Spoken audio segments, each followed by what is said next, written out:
Hello and welcome to this week's edition of Northwest Newsweek. I'm Riley McManus.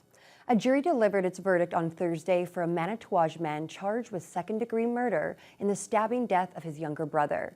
The trial was held at the Thunder Bay Courthouse over the past 2 weeks. 40-year-old Jesse Allen was arrested in January of 2021. The victim, 18-year-old Wayne Allen, was stabbed twice in the chest at a family home in Manitouwadge. Lawyers for both sides say there's no disputing that Jesse Allen stabbed his brother. However, Allen's lawyer was asking the jury to consider the lesser charge of manslaughter, arguing that his client did not intend to kill his brother. The jury returned with a guilty verdict on the original charge of second-degree murder. That comes with an automatic life sentence. The court will now need to determine Allen's period of parole ineligibility. As the summer months approach, there is growing concern from hospital executives around the region that they won't be able to keep emergency departments open, not unless the province comes through with new funding. Lee Noonan has more. Northwestern Ontario hospitals largely managed to avert ER closures last summer with only a handful of brief shutdowns throughout the region. The COVID-19 temporary summer locum program was one tool that helped keep the doors open, making it easier to attract doctors from Southern Ontario to cover short-term contracts.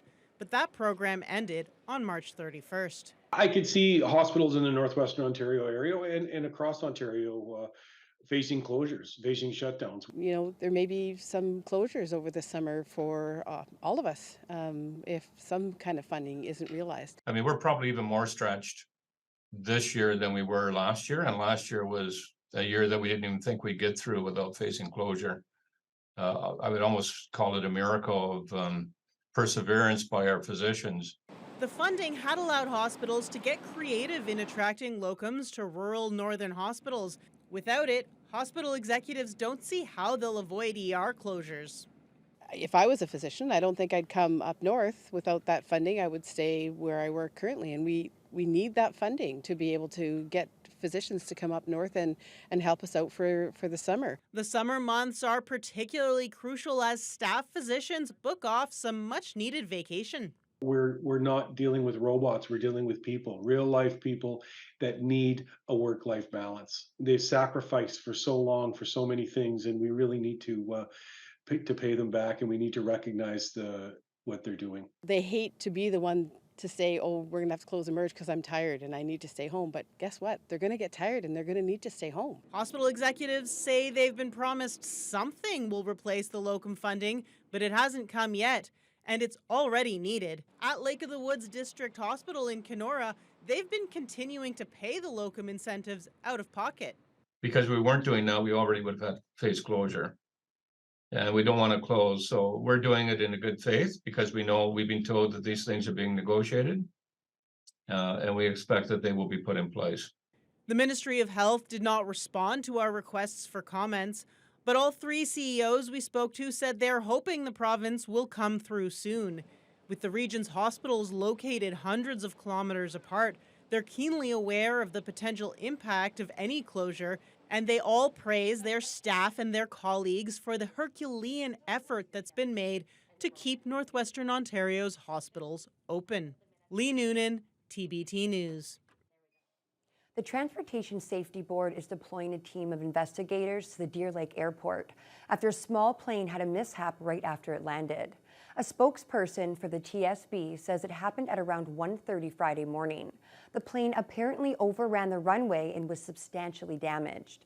The TSB was told there were 5 people on board with no serious injuries or fatalities. The aircraft is registered to SkyCare Air Ambulance. No one from Deer Lake First Nation was available for comment on the crash. Kiiwetinoong MPP Sol Mamakwa is taking issue with comments made by Premier Doug Ford about developing the Ring of Fire. Niskandika First Nation is vowing to block the plans to build a road into the remote mining area.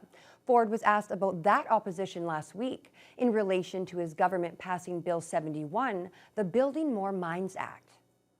You know something, we're building that Ring of Fire sure as I'm talking to you. It's going to benefit. Ford said his government will continue to support Webequie and Martin Falls First Nations plans to build a road network into the remote region and pledged to work with Neskantaga and other opponents to ensure they can reap the benefits of development. Mamakwa says Ford is getting bad advice on this issue. Last week, the Premier made very concerning statements about mining projects in the north, specifically the Ring of Fire. Speaker, we know these projects cannot proceed without the free, prior, informed consent of First Nations. When the Premier says the Ring of Fire is going to get built without that consent, it will lead to conflict. Why does the Premier think this is the right way to move forward? Mr. Speaker, and what the Premier and this government believe in is building consensus, Mr. Speaker, shared and common interests around legacy infrastructure that will help develop Northern Ontario. This has been something that we have said time and time again. We're not dividing and conquering, pitting one community against the other like the member opposite. We have a rare opportunity here to move forward on legacy infrastructure for this region, Mr. Speaker, bring communities a better opportunity economically, socially, access to health and services programs, and, Mr. Speaker, build a world-class mining system that will serve the world over in the electric vehicle battery supply chain. Thank you. The supplementary question.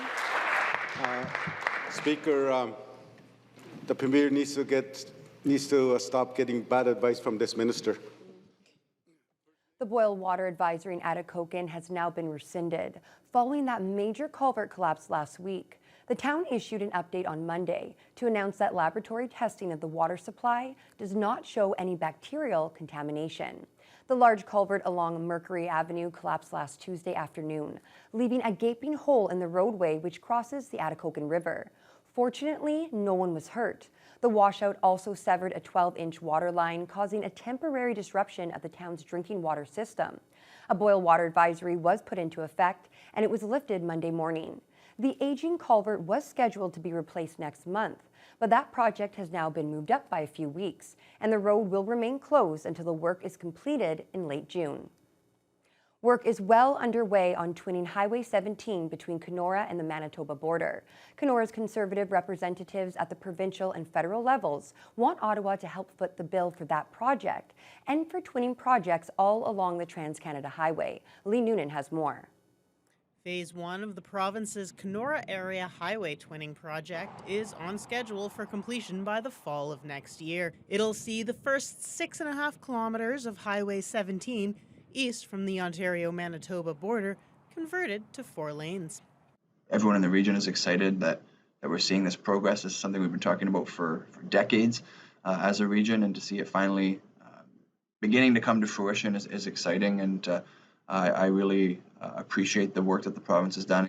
Although highways fall under provincial jurisdiction, Kenora MP Eric Malillo thinks the federal government should be helping to fund the twinning of the Trans-Canada all across the country, and particularly, he wants Ottawa to cover 50% of the cost of the Kenora area project. It's incredible community safety concerns. We've seen far too many accidents and deaths along this highway, but there's also the economic concerns as well, that every time there's a closure on this highway, there are no goods that are getting across the country. So I think from the safety side, from the economic side, I think that there is an incredible national interest and national need in twinning the Trans-Canada Highway. Last April, Fednor Minister Patty Hajdu announced $30 million towards the $100 million project to twin Highway 1117 near Dorian. In a written response to Malillo's statement, she affirmed the particular importance of highways in northwestern Ontario and said her government would consider funding options should the province put forward a proposal. Meanwhile, Kenora Rainy River MPP Greg Rickford was in Manitoba on Friday for the announcement of the highway twinning on that side of the border. He also wants Ottawa to support the twinning project near Kenora.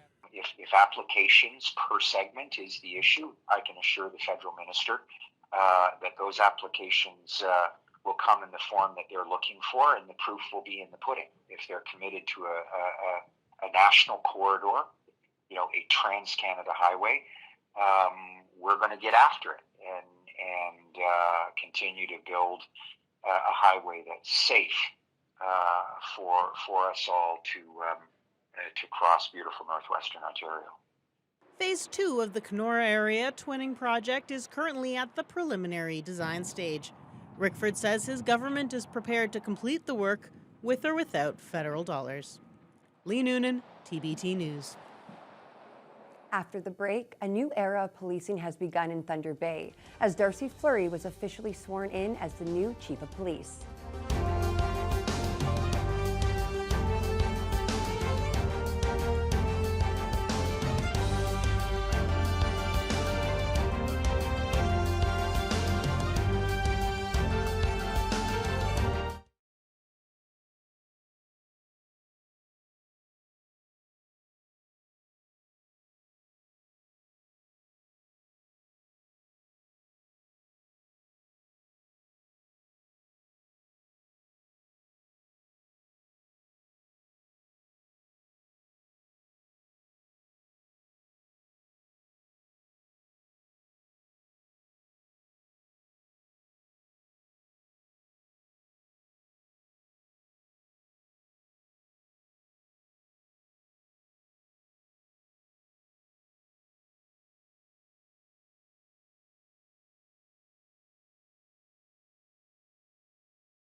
A new era of policing has begun in Thunder Bay. A change of command ceremony was held this week for the Municipal Police Service, as Darcy Fleury was officially sworn in as the new Chief of Police. Vasilios Bellos reports. Thunder Bay has its new Chief of Police. Congratulations, Chief Fleury. Darcy Fleury was sworn in during a change of command ceremony that saw around 200 people attend. That included leaders from all levels of government, Thunder Bay Police leadership, and representatives from neighboring police forces. Fleury becomes Thunder Bay's first Indigenous Chief of Police and first outside hire for the role in 28 years. Fleury says he's feeling honored after the ceremony and is looking to hit the ground running. Really learning what we're doing now in the department, getting a good handle on maybe setting some priorities as far as where we want to see enforcement go. I've already talked about it quite a bit about the community engagement piece. So really pushing those initiatives forward and seeing how quickly we can establish our partnerships and work together in making sure that we're accomplishing the things we want to do. Many took the stage to welcome the new chief and offer kind words, including outgoing Chief Dan Taddeo, who served in an acting role for the past year. Fleury spent the last month in Thunder Bay learning more about the city, with Taddeo saying his ability to connect with people has really stood out. Unbelievable.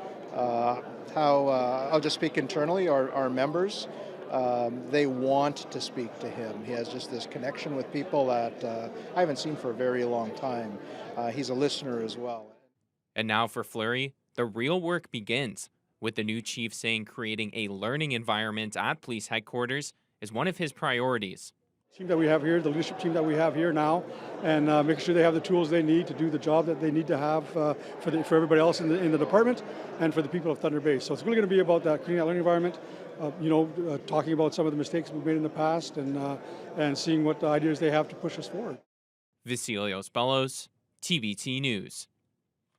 The Manitouwadge Health Center in Sioux Lookout will be receiving provincial funding for the operation of an MRI scanner at the hospital. But first, they'll need to come up with about $7 million to actually buy and install the machine.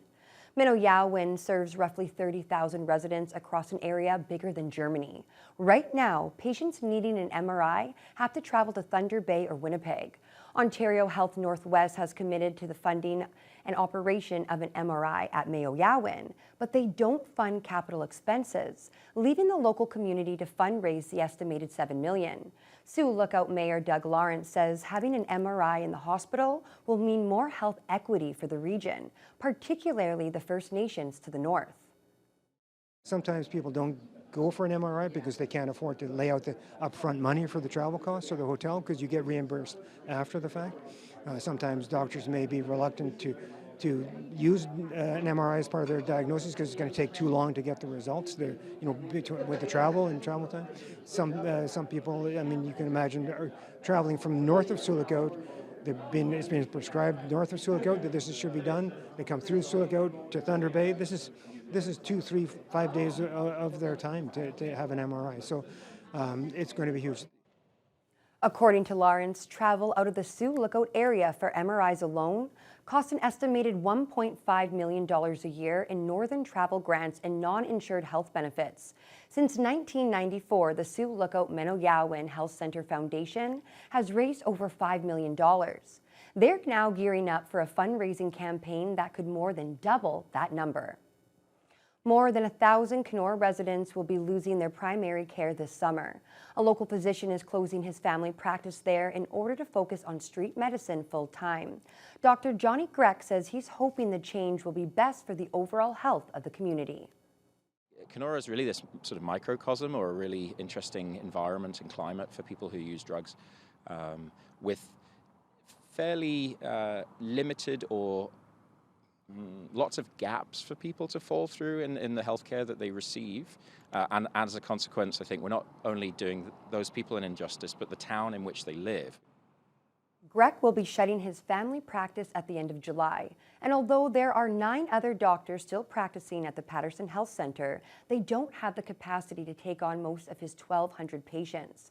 Grech says the decision was a difficult one, but feels he can do the most good by working with people who are facing homelessness or struggling with addiction.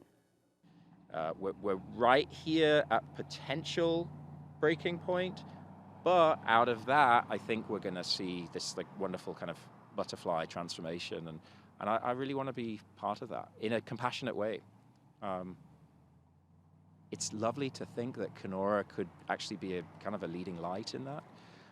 To say, like, hey, despite our differences and despite obvious and significant and awful trauma which needs to keep being discussed, it's possible to find a place in reconciliation through health and social services for all people.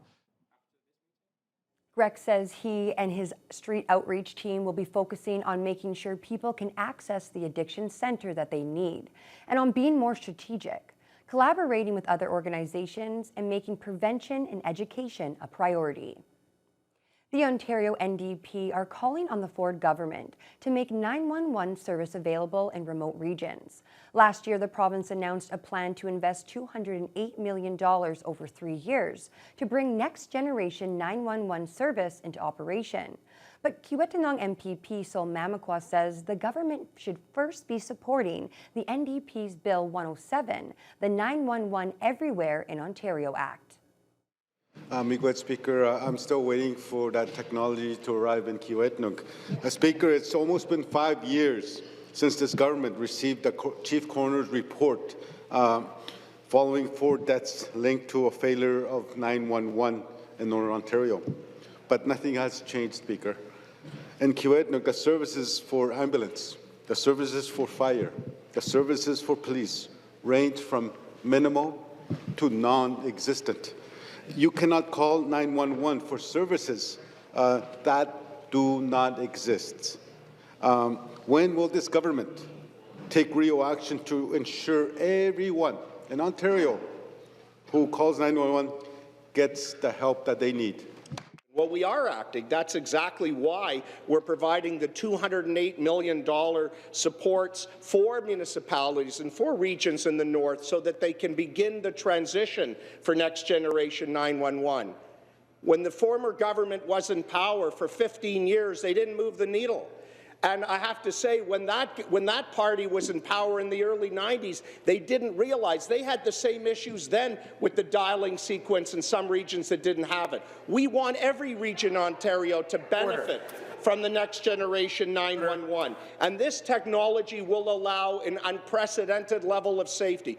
Mr. Speaker, we are not delaying. We are getting the job done.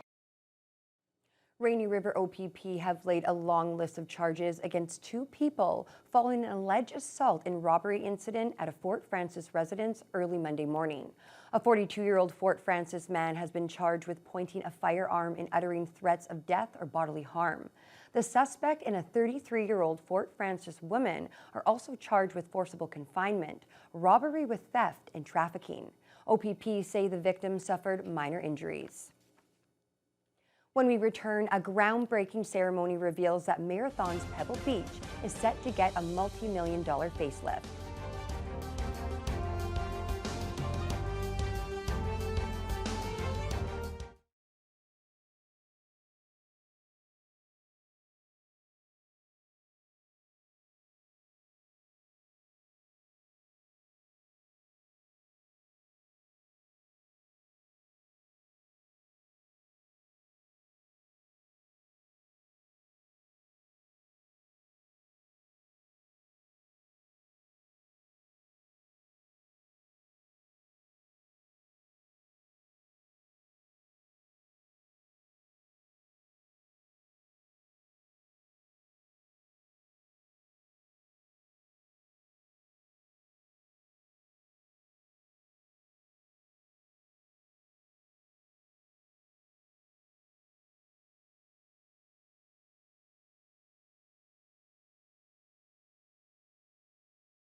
Marathon's Pebble Beach is getting a facelift. The town held a groundbreaking ceremony on Monday for the $1.35 million development project.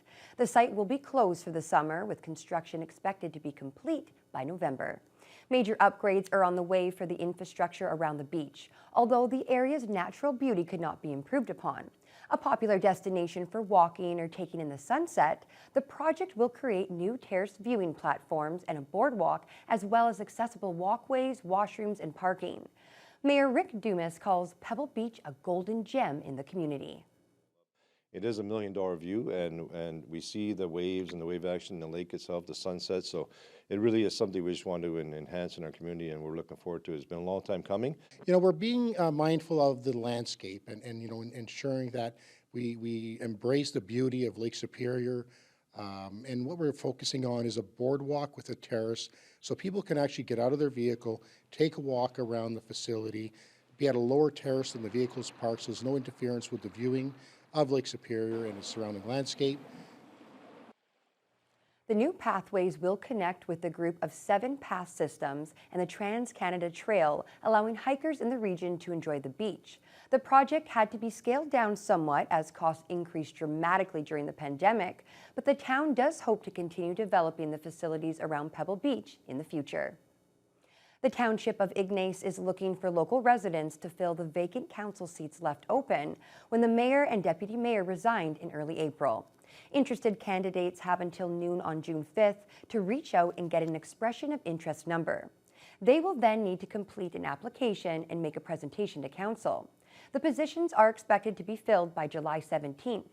In the meantime, Ignace Council is working with Municipal Governance Consultations, E4M, to develop a fair and transparent selection process.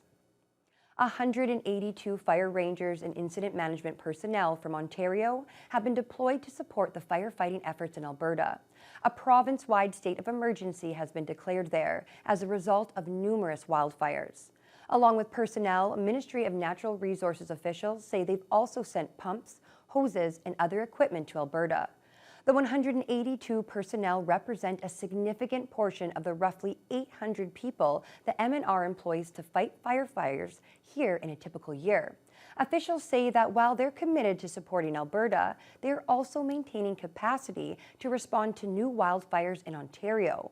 They say the best way to support firefighters in Alberta is to be vigilant here at home. We want everybody to ensure that we're mitigating human-caused fires as much as possible. So just paying attention to the weather conditions and being smart about having open fires on your property, and just staying up to date at ontario.ca/forestfires, where you can also find the interactive map that includes all updates on the current fire situation here in Ontario. Hayward said on Thursday that rain and cooler weather have meant relatively low fire hazard levels in the Northwest, but risk levels can change quickly as conditions become warmer and drier throughout the long weekend. He urges everyone to be fire smart and to not leave any fire unattended. And that wraps up this week's edition of Northwest Newsweek. We hope to see you again next week.